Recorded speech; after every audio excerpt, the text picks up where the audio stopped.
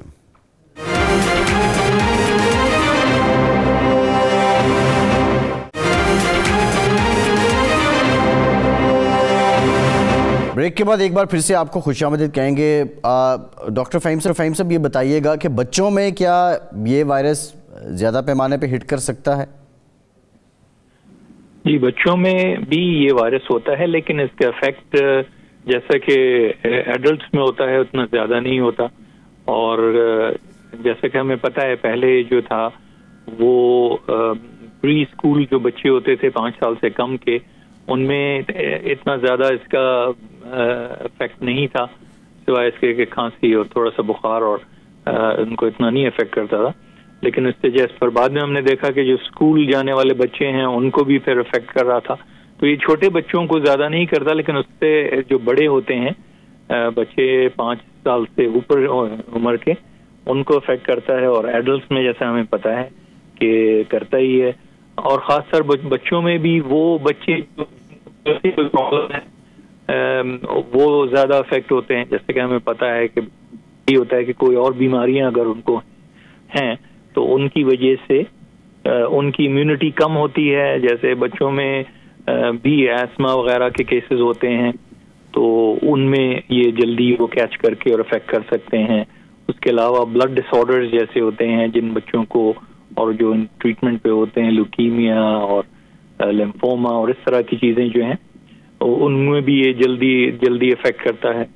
اور بہت ہی rare cases میں بچوں میں امیونٹی ڈیفیکٹ ہوتا ہے, تو اس میں ظاہر ہے کہ یہ وائرس آسانی سے, کوئی بھی وائرس جو ہے وہ آسانی سے ان کو افیکٹ کر سکتا ہے. تو یہ خاص گروپ ہے بچوں کا جن میں زیادہ افیکٹ ہوتے ہیں, لیکن جنرلی جو ہیں بچے بڑوں کے مقابلے میں کم ان کو سمپٹمس ہوتے ہیں. صحیح. ڈاکٹر عاصم صاحب, پریگننٹ عورتوں کے لیے کتنا خطرناک ہے یہ وائرس؟ جیسے ابھی جی ڈاکٹر عاصم, آواز آ رہی ہے آپ کو؟ ہاں جی آ رہی ہے. جیسے ابھی ڈاکٹر فہیم نے کہا ہے کہ کیونکہ پریگننٹ عورتیں بھی ینگ ہوتی ہیں تو ان میں بھی اتنا خطرناک نہیں ہے, لیکن کچھ کنڈیشن میں خطرناک ہو سکتا ہے, تو اس لیے ان کو بھی ڈیفینیٹلی پریکاشنس لینی پڑیں گی. جیسے گڈ ہائیجین ہے, گڈ ڈائٹ ہے, بہت زیادہ جہاں لوگ ہوں وہاں نہ جائیں, سوشلائزنگ جہاں وہاں نہ جائیں, کیونکہ ان کو خطرہ ہو سکتا ہے اس سے. لیکن as such it is not very dangerous, اتنا خطرناک نہیں ہے پریگننٹ ویمن میں, کیونکہ یوزلی وہ ہیلدی ہوتی ہیں اور اس لحاظ سے اتنا خطرناک نہیں ہے جتنا ان لوگوں میں جن میں کوئی آلریڈی بیماری ہو, لنگس کی یا ہارٹ کی یا کوئی بہت اولڈ ایج ہو. صحیح ہے. اچھا ڈاکٹر عارف, جو پوسٹ کووڈ سینیریو ہے اس میں بڑی حد تک لائف سٹائل کو بدلا تھا, اب چیزیں شاید واپس اس طرف جا رہی ہیں. سوشل ڈسٹینسنگ, آؤٹ ڈور سیٹنگز, ماسک پہننا, ہاتھ نہ ملانا, یہ سب چیزیں ایک بڑے عرصے تک لوگوں کی پریکٹس میں رہی ہیں اور گمان یہ ہو رہا تھا کہ شاید اب یہ کلچر بن جائے گا, لیکن اس طرح یہ کلچر بن نہیں سکا. لوگ واپس پرانے طریقوں پہ گئے ہیں اپنے. اب یہ جو دن بدن نئے ویریئنٹس رپورٹ ہوتے ہیں, خدا نہ خواستہ کوئی پینڈیمک کی صورتحال پھر بنے, اس سے پہلے آپ سمجھتے ہیں کہ یہ جو لائف سٹائل بدلا گیا تھا یہ آہستہ آہستہ چیزیں ڈائلیوٹ ہو جائیں گی اور لوگ پرانے ڈگر پہ چلے جائیں گے, یا اس لائف سٹائل کو اپنانا ضروری ہے؟ آنیسٹلی اسپیکنگ آئی تھنک اس کویسچن کو نا 2 لیول پہ دیکھنا چاہیے. ایک تو یہ کہ جیسے انفارمیشن آئی تھی کہ نیا ویریئنٹ جیسے یہ امریکہ میں آیا ہے تو وہاں پہ 40% انکریز ہوا تھا جو کووڈ پازیٹیو کیسز کا. دو فارچونیٹلی وہ سیویریٹی نہیں ہے, وہ اس طرح کے کلوز بھی نہیں ہیں جس طرح سے ہم 2021 میں اور یا 2022 میں دیکھ رہے تھے. لیکن ایک انہوں نے الرٹ جاری کیا تھا, اور یہاں یو کے میں بھی یہ تھا کہ چونکہ کیسز عام طور پہ یہ ٹرینڈ ہوتا ہے کہ جب ایک کنٹری میں یہ ہو رہا ہوتا ہے, یورپ میں ہو رہا ہوتا ہے, امریکہ میں یا امریکہ میں, تو اسی طرح ریورس یہاں پہ اس کا ہم ایفیکٹ کچھ ویکس کے بعد دیکھ لیتے ہیں. تو یہ تھا کہ چونکہ یہاں پہ کرسمس کا ٹائم تھا تو گیدرنگز میں اس کا یہ جو ہے نا فیئر تھا کہ کیسز جو ہے وہ بڑھ جائیں گے. لیکن اس کو ہیومن لیول پہ دیکھنا بھی ضروری ہے کہ اگر یہ سچویشن جس طرح پہلے کام ڈاؤن کیا ہے اور لوگوں نے جس طرح ویکسینیشنز ہیں اس کے اوپر بہت زیادہ کام ہوا ہے, جیسے یہاں یو کے میں جو ہے I think if I am not wrong کوئی 8 ملین کے قریب لوگوں کو بوسٹر ڈوزز لگی ہیں.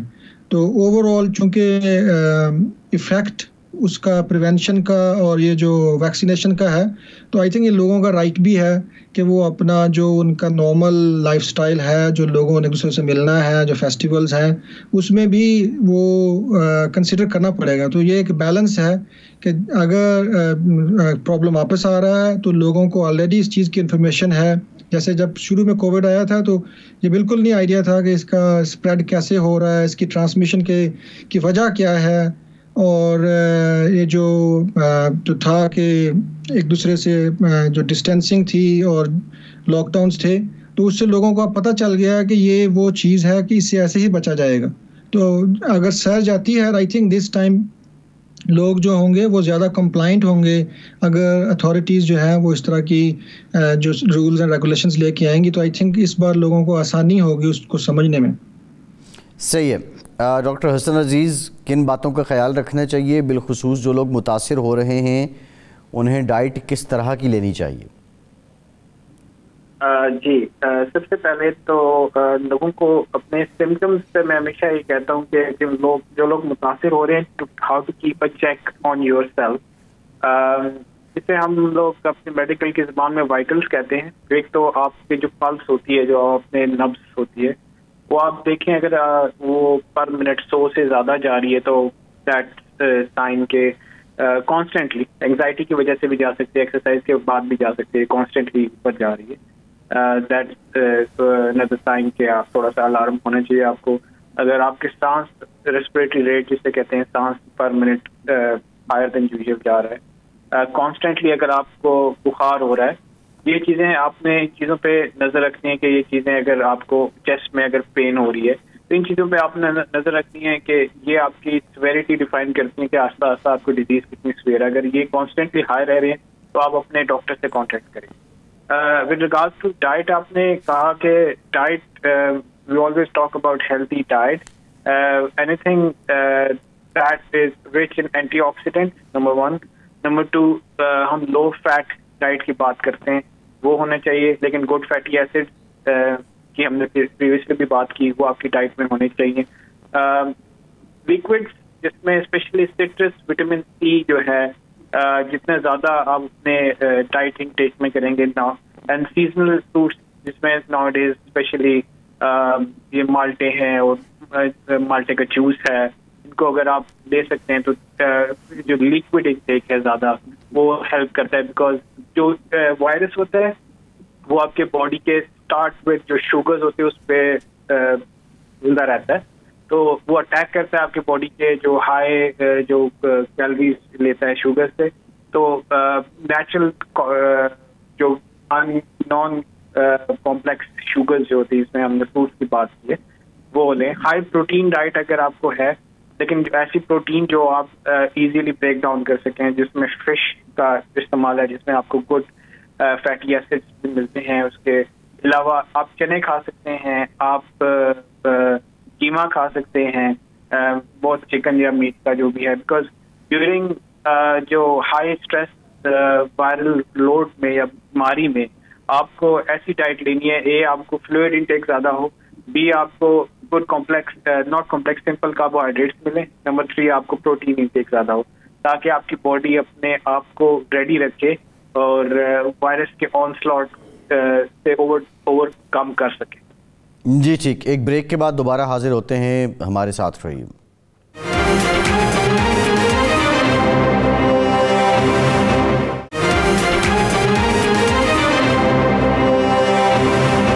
ایک بار پھر سے پروگرام میں آپ کو ویلکم کریں گے. ڈاکٹر فہیم, یہ بتائیے گا کہ گڈ فیٹ اور بیڈ فیٹ کیا ہوتی ہے, گڈ فیٹ کن چیزوں میں ہے, بیڈ فیٹ کن چیزوں میں ہے؟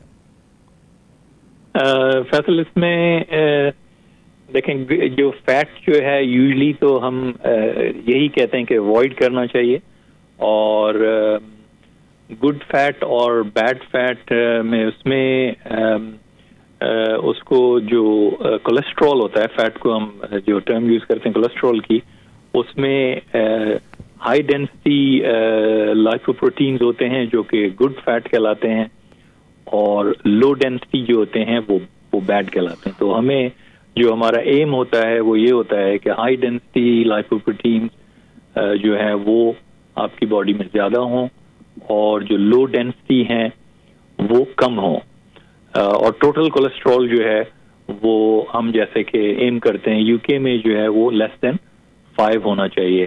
امریکہ میں زیادہ اسٹرکٹ گائیڈ لائنز ہیں, تو وہ ایم کرتے ہیں کہ لیس دین 4 ہو اس میں. تو اس میں جو ہے وہ بہتر کہلاتے ہیں, جیسے کہ اولیو آئل ہے جس میں اگر کوکنگ کی جائے تو وہ it's considered better. Vegetable oils ہیں وہ بجائے اس کے کہ گھی میں یا دیسی گھی میں کوکنگ کی جائے. اور آج کل زیادہ تر جو ریکمنڈیشنز ہیں وہ یہ ہیں کہ وہ گرل جو فوڈ ہوتا ہے, گرل فوڈ جو ہے وہ بہتر ہوتا ہے فرائیڈ فوڈ سے.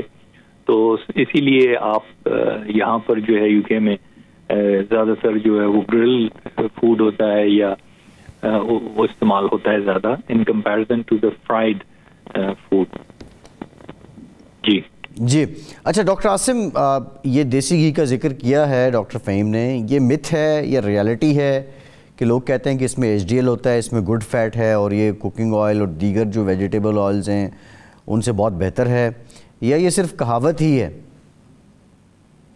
دیکھنا پڑے گا کہ دیسی گھی کس سے بنا ہوا ہے. اگر نیچرل طریقے سے بنا ہوا ہے تو پھر تو ٹھیک ہے, کیونکہ جو زیادہ تر آئل جو ملتے ہیں بازار میں, ویجیٹیبل ہو گئے اور باقی اس طرح کے آئل, جو کہ ریسنٹلی انہوں نے دیکھا ہے کہ اس میں کافی قسم کی پروسیسنگ کی جاتی ہے, اس میں کچھ کیمیکل بھی ڈالے جاتے ہیں ان کو کلین کرنے کے لیے. تو یہ سب چیزیں کچھ ہارمفل ہیں صحت کے لیے. تو اس لحاظ سے اگر اس کو کمپیئر کیا جائے اس چیز سے، اگر آپ نے نیچرل طریقے سے دیسی گھی بنایا ہے تو وہ ان سے بہتر ہے. لیکن جیسے ڈاکٹر فہیم نے کہا ہے کہ فیٹ ویسے ہی کم کرنی چاہیے، بے شک دیسی گھی ہو یا آئل ہو، تو بہتر ہے کہ اس کو فیٹ کو کم کر دینی چاہیے. باقی جو اچھے فیٹ اویلیبل ہیں آپ کے پاس، اس میں فش ہے، اس میں نٹس ہیں، تو ان کے آپ اپنی فیٹ کی جو ہے ریکوائرمنٹ پوری کر سکتے ہیں. صحیح ہے. تو یہ بتائیے گا کہ جو ہائی کولیسٹرول ہے، اور اگر ہم یہ JN1 ویریئنٹ کی بات کریں تو کیا یہ اس طرف بھی جاتا ہے کہ آپ کو لیٹر آن کارڈک پرابلم کر سکے؟ کیونکہ کووڈ کے دوران ہم نے دیکھا تھا میجرلی یا تو لنگز افیکٹ ہوتے تھے یا برین افیکٹ ہوتا تھا یا آپ کا کارڈک اریسٹ ہو جاتا تھا. تو یہ کتنا خدشہ موجود ہے ایک شخص جو ہائی کولیسٹرول ہے اور اس کے بعد یہ ویریئنٹ خدا نخواستہ اس پہ اٹیک کرے تو اس کو ہارٹ اٹیک کا چانس ہے؟ اس میں یہ کہ اگر جیسے آگے کہ ایک جو ہے آپ کی امیونٹی کم ہو تو آپ کو کووڈ زیادہ افیکٹ کرتا ہے. تو ایک وجہ جو امیونٹی کم ہونے کی ہے وہ اوبیسٹی بھی ہے. تو اگر آپ کا ویٹ زیادہ ہے کسی وجہ سے بھی، زیادہ وجہ یہ ہے کہ آپ کا کولیسٹرول بھی ہائی ہے، تو آپ کو زیادہ افیکٹ کرے گا یہ. اور اگر جب افیکٹ کرے گا تو آپ دیکھ سکتے ہیں کہ it can affect any thing, اور سب کچھ افیکٹ کر سکتا ہے. اگر آپ کا ہارٹ ویسے ہی تھوڑا کمزور ہے تو زیادہ چانس ہے کہ آپ کو زیادہ افیکٹ کرے گا. تو اس لیے اگر آپ ایک بندہ صحت مند ہو جس کی سب چیزیں نارمل ہوں انکلوڈنگ کولیسٹرول، اس کا زیادہ امیونٹی ہوگی کووڈ کے خلاف لڑنے کی. صحیح.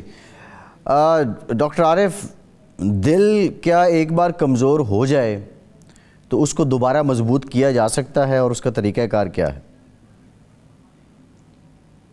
تو آپ کا کویسچن بہت جنرل ہے کہ دل کمزور ہونے سے تھوڑا سا ایکسپلین کرنا چاہیے کہ بعض اوقات لوگ کہتے ہیں کہ فلاں بندے کا دل کمزور ہے.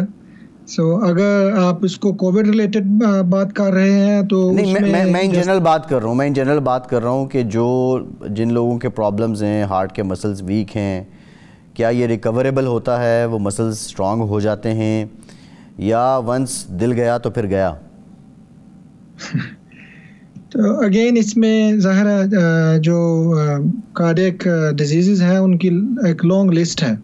تو ڈپینڈ کرتا ہے کہ ہم کس چیز کی بات کر رہے ہیں. فار ایگزامپل اگر دیکھا جائے کہ جی ہارٹ ویلو ایشوز ہیں لوگوں کو، اس کے ساتھ مطلب مختلف سمٹمز کے ساتھ لوگ پریزنٹ کرتے ہیں. ینگ پیشنٹ ہے جس نے کلیپس کیا ہے اینڈ ایکچولی اس کو کوئی جو ہے نا کنجینیٹل ویلو ایشو تھا جو اب زیادہ آبویس ہو گیا، ویلو ریپلیسمنٹ کرتے ہیں تو they are just back to like their normal selves.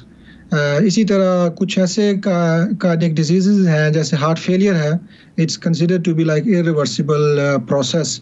تو اس میں صرف جو ہوتا ہے پھر مینجمنٹ ہوتی ہے یا کوئی ایسی ڈیوائسز لگائی جاتی ہیں یا ہارٹ ٹرانسپلانٹ تک بات جو ہے نا وہ جا سکتی ہے.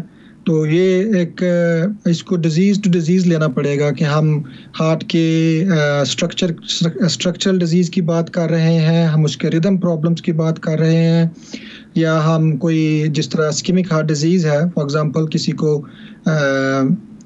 انجائنا ہے اور ان کی آرٹریز بلاکڈ ہیں، آپ اس کو اسٹینٹنگ کرتے ہیں یا آپ اس کا جو بائی پاس سرجری یا گرافٹنگ کرتے ہیں، تو دین اوبیسلی آپ اس کو جو ہاف لائف ہے ان سارے پروسیجرز کی وہ آج کل بہت زیادہ پرولونگڈ ہے. پیپل جو لوگ ہیں وہ ایک نارمل لائف گزار رہے ہوتے ہیں ان پروسیجرز کے بعد. بالکل ٹھیک ہے. اچھا ڈاکٹر حسن، میرا سوال آپ سے یہ ہے کہ اب بہت سے لوگ ہمیں دیکھ رہے ہیں، اس ساری صورتحال میں میسج کیا ہے لوگوں کو؟ عمومی طور پہ ایک تو اپنی صحت کا خیال رکھنے سے پہلے اپنی ڈائٹ پہ فوکس کرنا چاہیے، ایکسرسائز کرنی چاہیے، لیکن روٹین اور باقی کام کیسے ہوں کہ اگر کوئی بیماری اٹیک بھی کرے تو کسی دوا کی ضرورت ہی نہ پڑے؟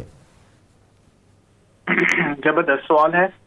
ہولسٹک میڈیسن کی آج کل ہم بات کرتے ہیں کہ ہولسٹکلی ہم اپنے آپ کو ان ٹوٹالٹی ہم کیسے اپنے آپ کو بہتر بنا سکتے ہیں، ٹریٹ کر سکتے ہیں اپنی باڈی کو. فرسٹ آف آل ہمیں کووڈ سے to start with COVID because this program was initially COVID, تو we should not panic.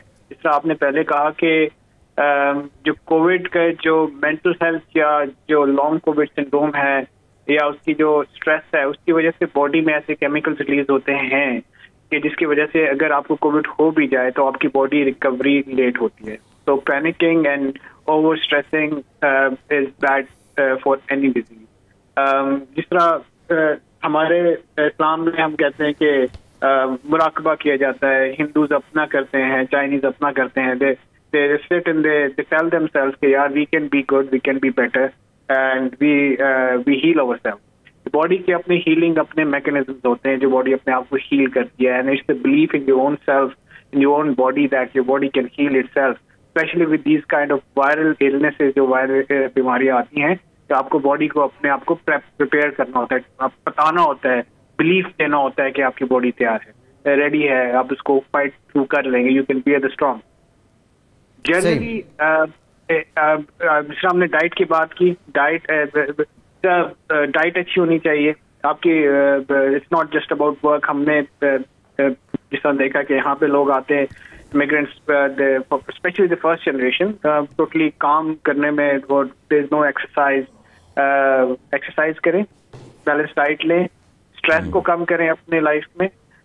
Number 3, آپ اپنی لائف میں روٹین بہت ضروری ہے. رات کی سلیپ بہت ضروری ہے. اپنے سلیپنگ پیٹرنس کو آپ ریگولرائز کریں. You need to have at least 8 hours of sleep every day. For example آپ کو میں ایگزامپل دوں گا, جو لوگ نارتھ میں رہتے ہیں اور پاکستان کے اگر نارتھ میں جائیں تو لوگ نارملی پتلے ہیں, دے آر اسمارٹ. لیکن اگر آپ یو کے نارتھ میں جائیں تو people gain weight there. You will find more obese people in northern part of UK.